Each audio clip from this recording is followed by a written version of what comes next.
Bonjour à tous et bienvenue sur la chaîne pour un nouvel essai réalisé en collaboration avec votre concessionnaire Esquad Moto Villejuste.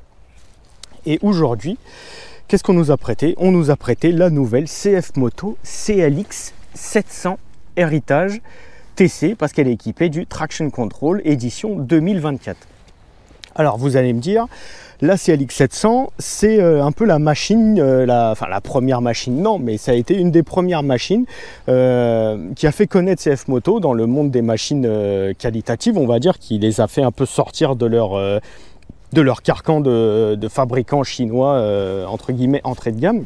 Donc qu'est-ce qui différencie cette version 2024 des anciennes versions, sinon on peut dire? Bon bah déjà c'est quelques petits ajouts esthétiques, que ce soit l'espèce de petit sabot moteur sur le dessous, que ce soit les entrées d'air, il y a quelques petites modifs esthétiques, il y a l'ajout du TC, donc du Traction Control, il y a l'ajout d'un troisième mode, d'une troisième carto, en plus de EcoSport, on a une carto off-road. Et en gros, c'est un update, c'est une mise à jour de ce best-seller, entre guillemets, de chez CF Moto. Donc, pour faire le tour de cette machine, pour ceux qui ne la connaissent pas encore. Donc, c'est un moteur bicylindre en ligne de 695 ou 96 cm3. Bon, on va dire c'est un 700. Hein. Refroidissement liquide avec une fourche Kayaba, enfin c'est des suspensions Kayaba à l'avant comme à l'arrière. Sur l'avant, on a une fourche inversée qui est assez sympathique avec les petites protections là sur l'avant, du plus bel effet, c'est assez sympathique. On a du réglage de partout, on a de la compression, de la détente, vous voyez sur les tubes de fourche. Vous avez des réglages dans tous les sens, donc c'est des suspensions full réglables. À l'arrière, c'est pareil, donc on est sur un amortisseur Kayaba avec un réglage, je vais vous le montrer de l'autre côté.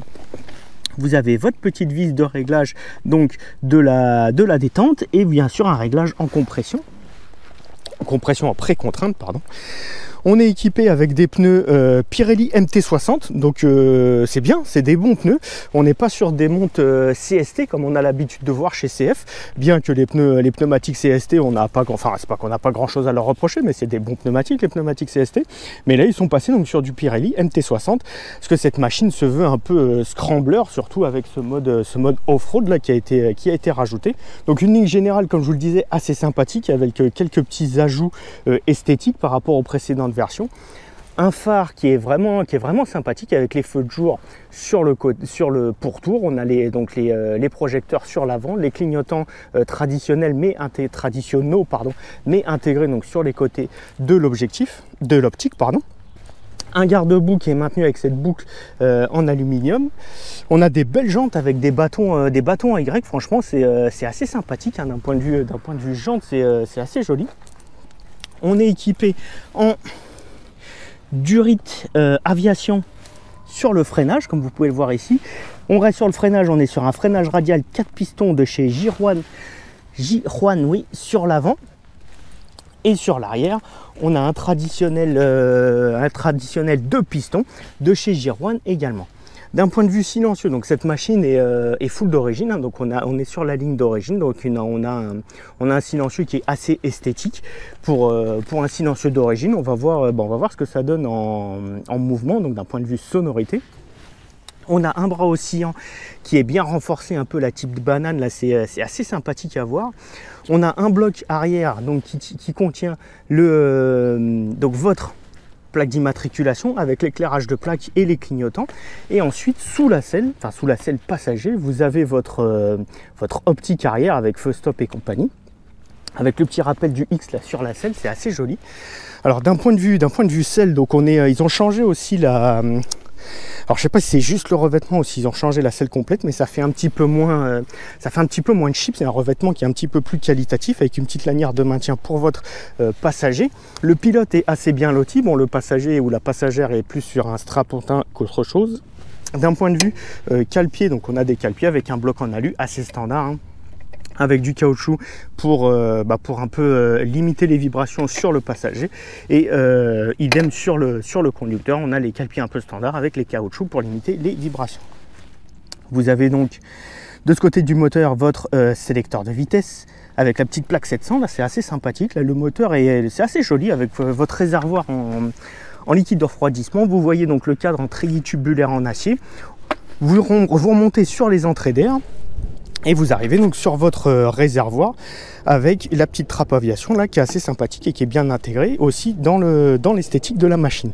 Le radiateur donc sur l'avant est assez conséquent, incurvé, et vous avez des petites, vous avez des petites protections sur le côté là pour enjoliver, pour habiller un peu tout ça, pour que ce soit plus sympathique à regarder. Alors, on passe sur le poste de pilotage. Donc le poste de pilotage, on se retrouve avec des tout petits rétroviseurs arrondis. Alors on va voir ce qu'on voit dedans, mais ils sont pas bien gros les machins.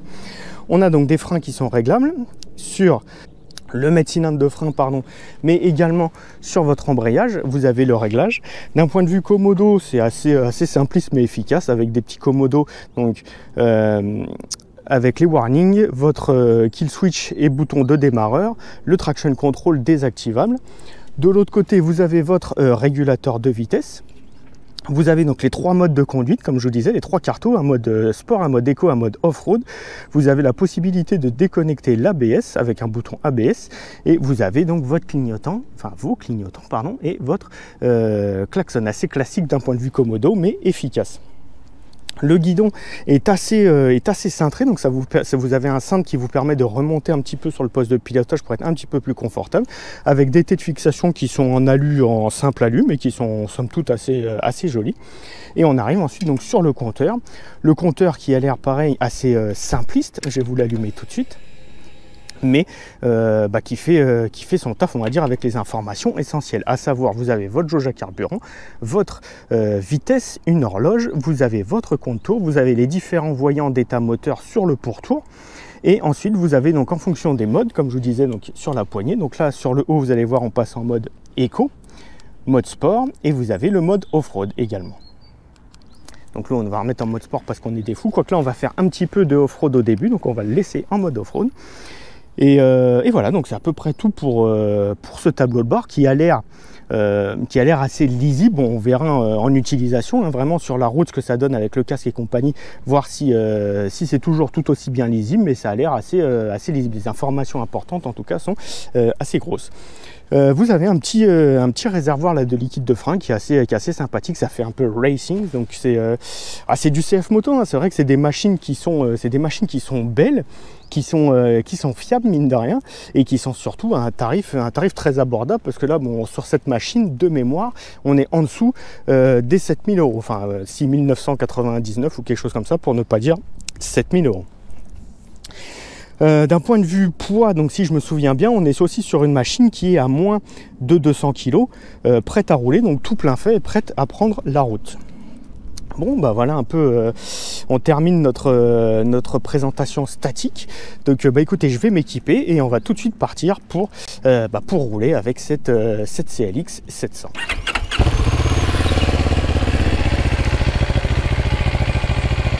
Donc avant de partir rouler, je vais vous faire un peu écouter donc l'échappement, la ligne d'origine, hein, sans être sur le casque et sans être en mouvement, donc à l'arrêt. Donc comme je vous disais, full origine. Bah franchement c'est pas trop mal, c'est assez flatteur, on va dire. Ça casse pas les oreilles, mais c'est assez flatteur.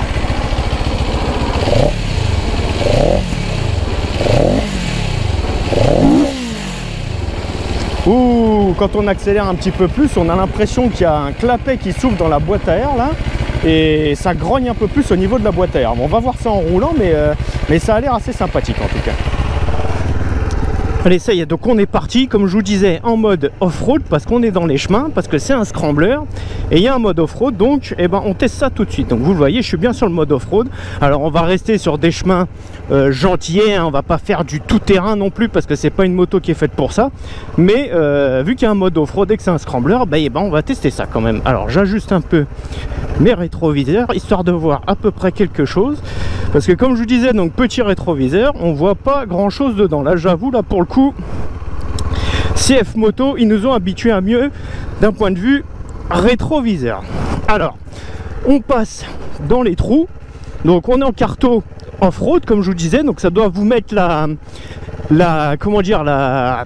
réponse à la poignée de gaz un petit peu plus souple, avec un moteur avec un réglage un peu plus souple, parce que c'est des cartomoteurs, hein.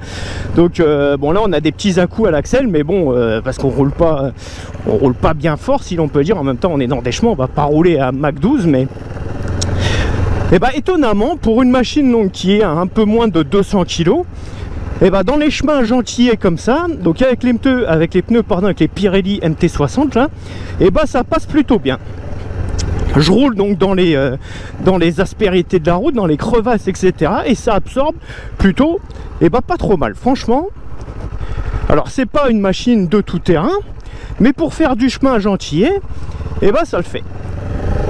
Alors maintenant on va passer en mode sport, parce qu'on arrive sur l'asphalte, et parce qu'on est des fous. Donc, alors, c'était pour la petite histoire, hein, l'histoire de l'off-road, là on a fait un peu de chemin, mais tout ça pour vous dire que c'est faisable avec cette machine. Vous pouvez sortir un peu de l'asphalte, aller un peu dans les sentiers battus, alors sans non plus faire du cross, c'est pas fait pour ça, mais ça vous permet donc d'évoluer hors de l'asphalte gentiment et sereinement. Alors d'un point de vue position de conduite, alors moi je suis pas un Golgoth, hein, je suis pas énorme, je suis pas très grand non plus, je fais 1,75. Je suis assez groupé sur la machine. C'est vrai qu'on a les jambes assez repliées, les cale-pieds sont en haut et en arrière. On est assez groupé sur la machine, mais avec donc le guidon qui remonte avec le cintre, hein, du guidon qui est un peu plus important. On a une position mine de rien qui est assez droite d'un point de vue buste. Et donc confortable au roulage, tout du moins au roulage en ville à basse vitesse. Donc là on va faire notre petit trajet en ville.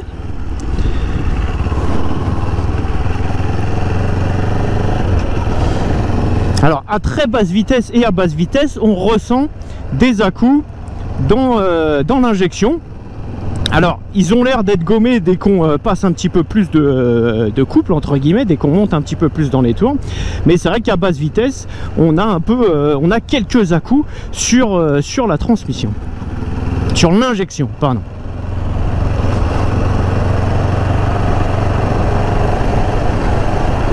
Donc là on passe sur une route à 70. Ah oui, vous l'avez entendu ou pas?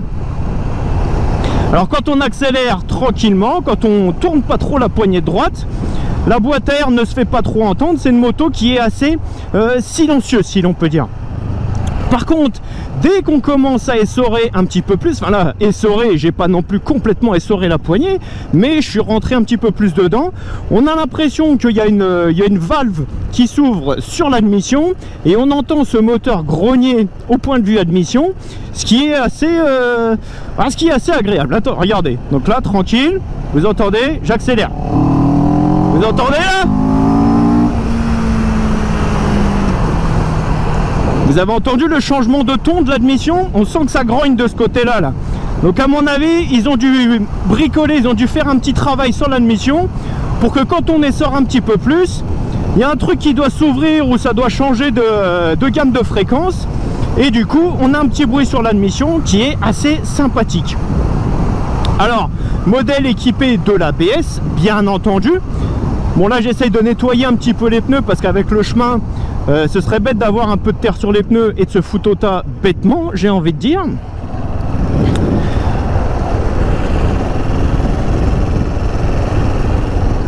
La mise sur l'angle se fait très sereinement, la machine y va toute seule.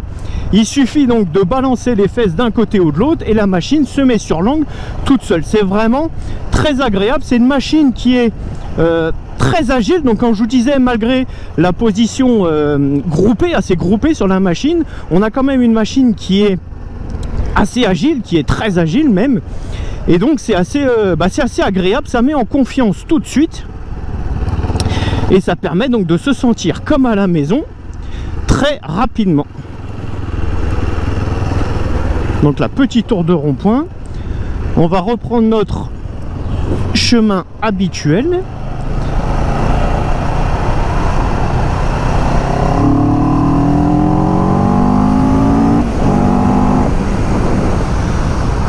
Ça freine fort. On n'a pas de latence sur le freinage et ça freine assez fort. C'est assez agréable.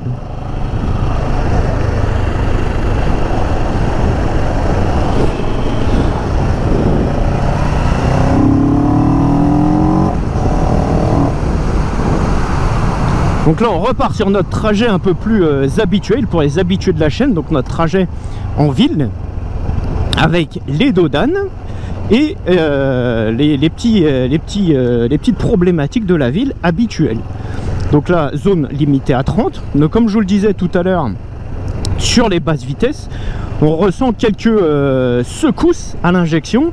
Alors c'est peut-être un coup de main à prendre, hein. Moi c'est la première fois que je monte dessus, donc j'ai pas la finesse, on va dire, de la main droite pour vraiment avoir complètement apprivoisé cette machine. Donc je me prends quelques petits à-coups à l'injection, mais rien de problématique, hein. C'est juste, je vous notifie de ce que je ressens, on va dire, hein. Les passages sur les dodanes se font très bien. On n'a pas de problème de ce côté-là. Les suspensions full réglables. Donc je sais pas où on en est au réglage des suspensions, mais une chose est sûre, c'est qu'on est sur du full réglable. Et là, en tout cas, le réglage, si c'est le réglage d'usine, et vu le kilométrage de la machine, je pense que ça doit être le réglage d'usine. On est sur un réglage qui est très très confortable, hein. Ça amortit correctement, la machine se place correctement, on n'a pas de ressenti inconfortable, on va dire, dans la sellerie de la machine.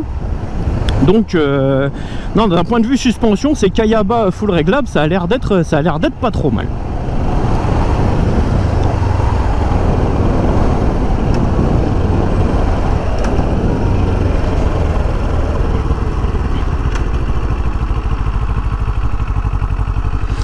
Forcément, comme je vous disais, vu qu'on est assez groupé sur la machine, c'est une machine qui a une garde au sol, enfin tout du moins une hauteur de selle assez basse. Donc avec mon 1,75, j'ai aucune peine et aucun mal à mettre les deux pieds bien à plat au feu rouge. Donc là, volontairement, on va passer un petit peu plus vite sur le dodane. Ah, ça encaisse bien, hein. Ouais, bon là j'ai les fesses qui sautent un peu sur la selle, mais ça n'empêche que ça encaisse quand même très bien les aspérités de la route tout en étant confortable. Après on verra donc sur les mises sur l'angle un peu plus haute vitesse ce que ça donne en comportement haute vitesse, à vitesse un petit peu plus élevée, mais en tout cas ça met en confiance, ça c'est une certitude. Et d'un point de vue sellerie, alors la largeur de la selle est assez confortable, l'assise est confortable, on est plus du côté ferme, j'ai envie de dire, des selles. On n'est pas sur une selle ultra squishy comme disent les Américains, donc ultra moussée, ultra on s'enfonce pas dedans. Ça reste assez ferme, néanmoins ça n'en est pas inconfortable. Là vous voyez, mise sur l'angle à basse vitesse, elle y va sans aucun problème, elle ne rechigne pas, elle se place, pas de mouvement, on va dire, perturbateur du châssis ou des suspensions. Donc même à basse vitesse, donc suivez mon regard pour le roulage au quotidien, pour une utilisation au quotidien, ça a l'air d'être une machine qui est assez adaptée, tout du moins assez confortable pour les roulages au quotidien. Le moteur, d'un point de vue motorisation, le moteur reprend bien, sans avoir besoin forcément de tomber un rapport. On va chercher un peu dans la réserve de coupe du moteur et il y va sans rechigner. Bon, après, faut pas non plus le pousser dans ses retranchements d'un point de vue bas régime, en tout cas, parce que les hauts régimes, on n'y a pas trop touché encore. Mais d'un point de vue bas régime, on va dire, même à faible régime de rotation moteur, c'est un moteur qui ne rechigne pas à emmener la machine et son occupant sans tomber un rapport, en tout cas. Le freinage avant, on a senti qu'il était assez dynamique, avec une attaque correcte. On n'est pas non plus sur un freinage type MotoGP de ouf de dingue, avec incisif de folie, j'ai envie de dire, mais c'est quand même, ça a l'air d'être un bon freinage en tout cas. L'arrière, quant à lui, fait son rôle de ralentisseur. Comme sur toutes les machines, ça vous permet de placer la machine, ça vous permet de relever un petit peu la machine, ça vous permet donc de modifier, on va dire, le placement de la machine et de jouer son rôle de ralentisseur. Tout du moins, c'est pas avec votre frein arrière que vous allez faire un arrêt d'urgence, ça c'est une certitude. Alors comme vous le voyez, on est sur une moto qui est neuve, hein, 29 km. Mais néanmoins, les commandes sont douces, les commandes sont agréables, la boîte n'est pas rugueuse, les rapports se montent et se descendent sans aucune problématique. Donc même à neuf, c'est une machine qui est agréable. C'est une machine agréable. Par contre, on sent que, à mon avis, le moteur va être un peu plus rageur dans les tours. Parce qu'on sent que le moteur, il a envie d'y aller dans les tours.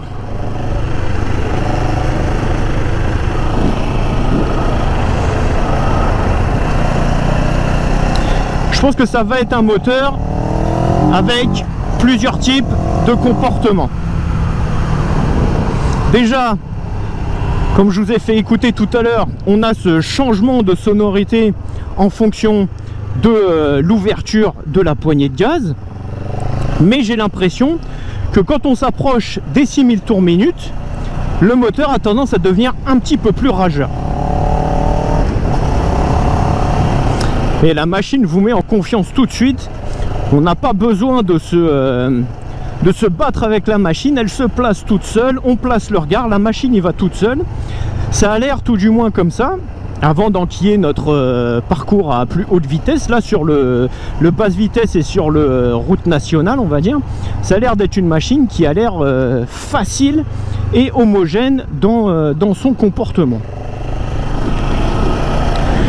Donc là on arrive sur l'autoroute, on va s'insérer sur l'autoroute. Et c'est là qu'on va voir un peu plus les capacités à vitesse un petit peu plus soutenues de cette CLX 700.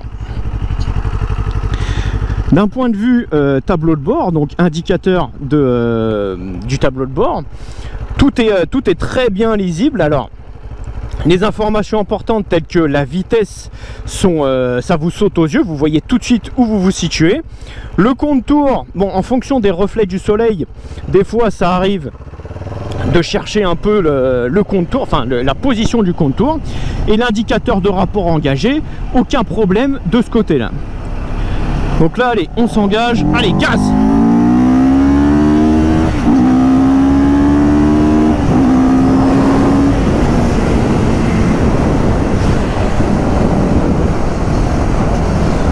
C'est ça, c'est une machine qui reprend bien. Le moteur donne ce qu'il a à donner, pas de problème de ce côté-là. Et comme je vous disais, passer les 5000, 6000 tours, on sent que le moteur va chercher, enfin, il donne tout, on sent que le moteur donne tout et qu'il y a un déclic qui doit se passer. Le moteur, il doit se dire, attention, là le mec il en veut, je vais lui en donner. Alors encore une fois, ça va pas vous propulser à des vitesses lunaires, mais c'est agréable. C'est une machine qui est agréable avec un moteur plein, avec du couple et une réserve donc de couple et de puissance largement suffisante pour du roulage standard, on va dire. Alors après, c'est sûr, vous n'allez pas faire du SBK ou du MotoGP avec ce type de machine, c'est pas fait pour ça de toute façon.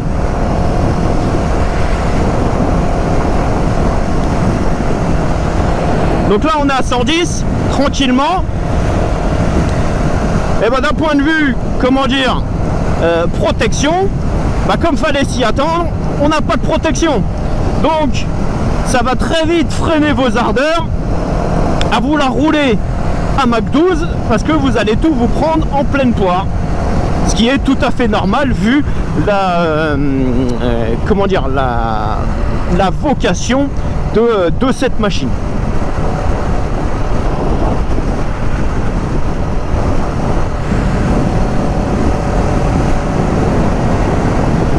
Alors là on va arriver sur la portion avec la parabole, enfin j'appelle ça une parabole mais si, c'est un long gauche au revêtement dégradé.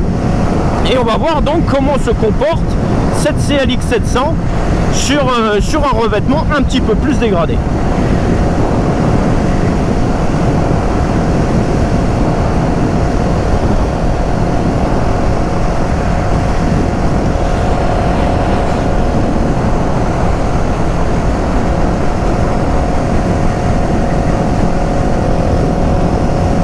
La partie de revêtement dégradé se trouve sur la gauche de la route, donc on va y aller. On couche la machine, enfin on couche gentiment la machine. Là, premier raccord, ouais, elle comprime bien, il n'y a pas de souci. Et là, on arrive sur le gros raccord où ça bouge.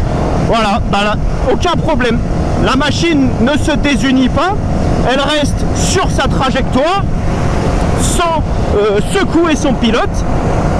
Bref, c'est des suspensions qui sont bien calibrées.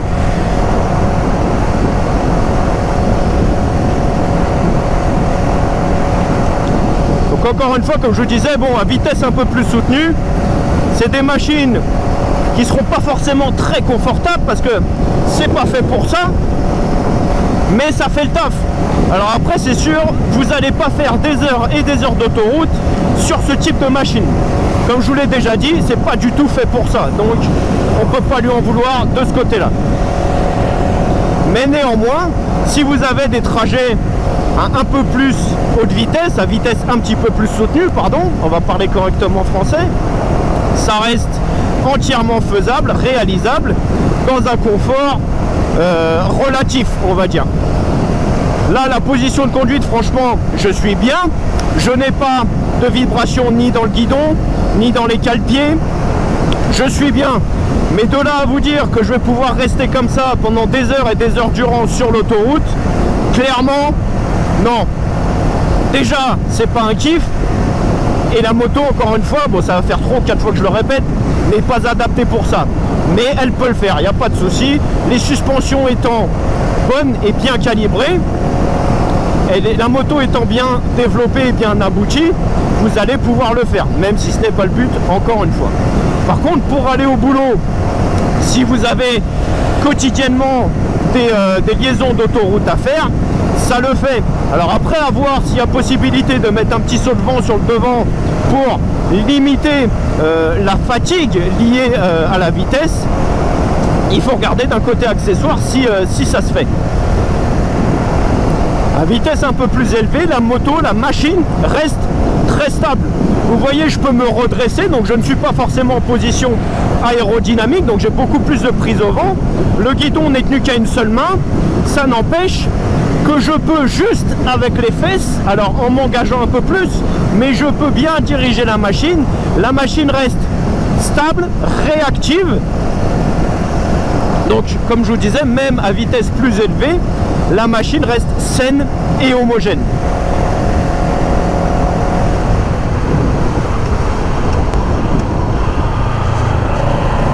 Là vous voyez, mise sur l'angle, on engage le buste, elle y va, il n'y a pas de souci, et ça reste très agréable et confortable.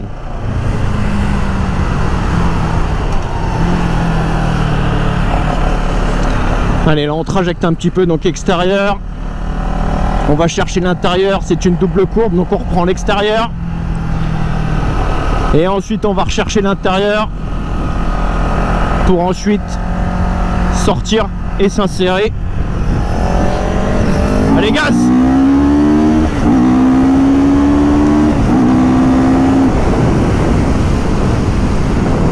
Alors j'ai l'impression que le traction control me met des petits à-coups.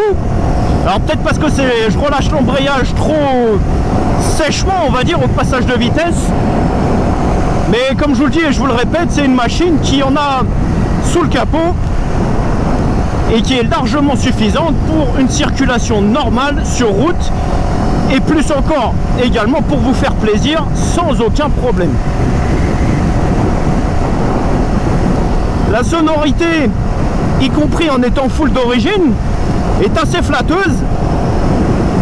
Donc ça vous permet, tout en restant 100% street légal et sans dépenser plus d'argent, d'avoir une sonorité sympathique de votre machine en tout cas. Et cette boîte à air là qui grogne quand on ouvre en grand, c'est vrai que c'est super sympa également.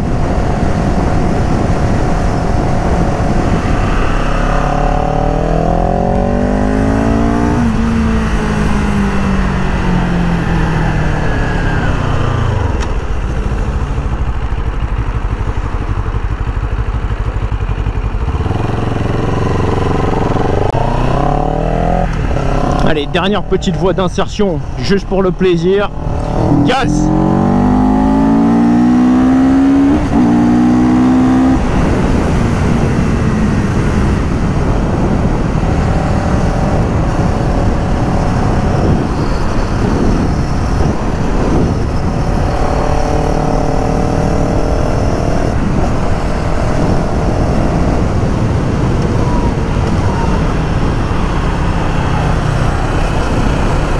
Les petits déhanchés pour la forme, il n'y a pas forcément besoin, mais c'est juste pour la forme.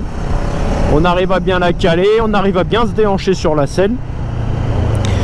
On est bien, ça renforce cet avis d'homogénéité et de facilité de cette machine.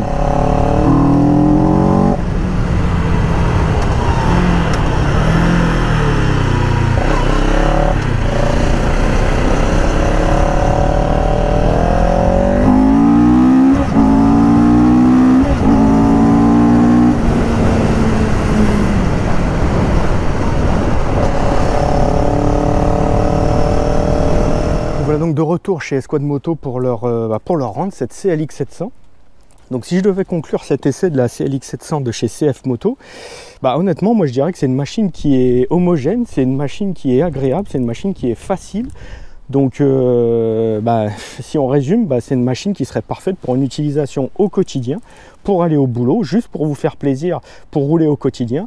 Alors d'un point de vue passager, c'est sûr que passager ou passagère, bien entendu, bon, la place est assez restreinte, mais bon, on est sur un scrambler, donc il ne faut pas non plus espérer le positionnement d'une GT. Mais oui, honnêtement, très content de cette machine, très content de cet essai. Et surtout, vu le placement tarifaire, donc à moins de 7000 € de mémoire, ça vous fait un sacré morceau de moto pour un placement tarifaire qui est somme toute bien étudié. Encore une fois, merci à vous d'avoir regardé cette vidéo. Abonnez-vous et cliquez sur like, c'est gratuit et ça m'aide vraiment beaucoup. Allez jeter un œil sur mon Instagram pour avoir les dernières infos en avant-première, si l'on peut dire. Et on se retrouve très bientôt dans la prochaine vidéo. Allez! Salut. Even when you feel low, you can still go. Even when you feel slow, you can still go. Even when there's no hope, you can still go. I never answer to no, man, I still go. Go, go.